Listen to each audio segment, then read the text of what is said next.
Like this. You start by secretly creating a problem in the world and making sure someone else is blamed for it in the public arena, in the public mind. It could be a run on a currency, it could be a government collapse, at its most extreme it could be a war, because the two world wars in this century were funded, all sides were funded by the same people. Provable. The same people that funded the Allies in the Second World War and funded the Soviet Union also funded Hitler. Through loans from America, known as the Young Plan and the Dawes Plan, and also via the German subsidiaries of American multinational companies. Why would they do that? Why would someone want to fund all sides in a war? What is good is a war? Well, first of all, on one level, it makes vast amounts of money if you're lending money to all sides and you're also selling them lots of arms and all that stuff. But the fundamental reason for a war is to change the nature of post-war society. And what we saw in the First World War and the Second World War were massive global examples of problem-reaction-solution. We are looking at a gigantic con-trick before our eyes.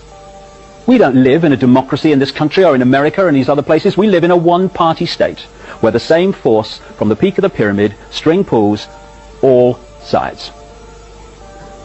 The creation of a one-world government to which nation-states would be principalities, administrative units, a world central bank which would administer all financial transactions on the planet, a world currency which wouldn't be coins and notes, it would be merely electronic, cashless society, for which there are fundamental implications for freedom, as we'll see as we go along tonight.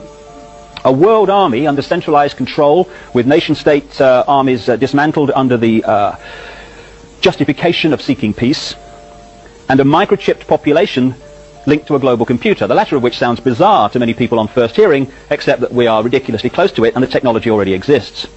So World Health Organization says there's going to be a measles epidemic next year. Get vaccinated. Get your children vaccinated. You're a bad parent if you don't. Then the same people that organize that then start flogging out the vaccine and make a fortune out of it. So if we take one element of that under problem, reaction, solution, it's amazing the extent to which we have given our power away, our spiritual power. It's all about taking our power back. Because once we do that, it's all over.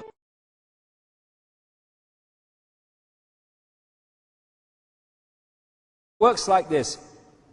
You want to change society in a certain way here. You know that if you announce that openly, you're going to get an adverse reaction from the people. Imagine if the changes that have happened since 9/11 in terms of the destruction of freedoms and civil liberties had been proposed without 9/11. What you doing? We're doing. We're not. This is a fascist state. We're not having this. Oh well, no, we've got to have it because it's terrorists. You know, problem, reaction, solution. So. You don't announce it openly. You, at stage one, create a problem. Terrorist bomb. I'm coming out. Terrorist bomb. I've got a wire loose. I read that in the Mirror once. He's got a wire loose, he said. They're right. And you create a problem. Terrorist bomb, war, run on a currency, credit crunch, rising food prices. Anything that will allow you to offer the solution you want to change society. You then tell the people the version of the problem that you want them to believe, i.e. Bin Laden did this, Lee Harvey Oswald did this.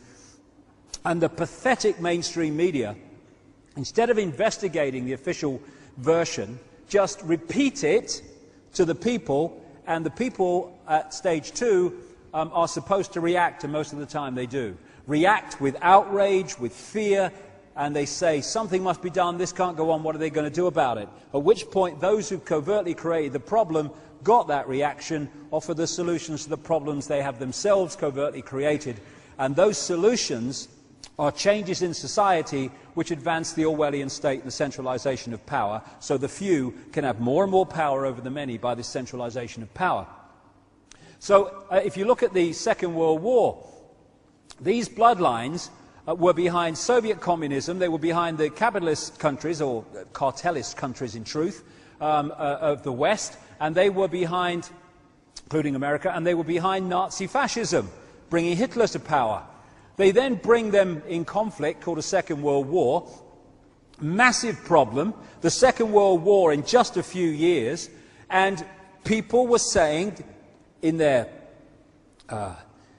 desperate state, something must be done, this can't go on. They were open to stop this, no more war. And so we got the solution, we'll centralize global power. So out of this came the European Union, that was justified too, let's trade instead of fight, which sounded good at the time, but actually that wasn't the agenda. The United Nations, and an explosion of centralization of power in banking and business and politics on a global level, justified by the problem. None of which would have happened had it not been for the Second World War, which these bloodlines funded, including the Bush family.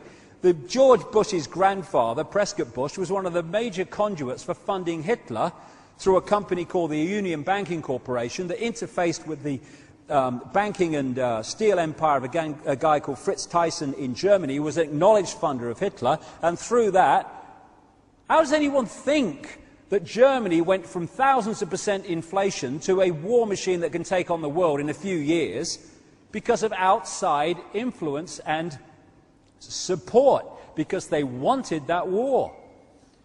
There's even another version of this now called no problem reaction solution, i.e. weapons of mass destruction in Iraq. You don't even need a real problem, you just need the perception of it.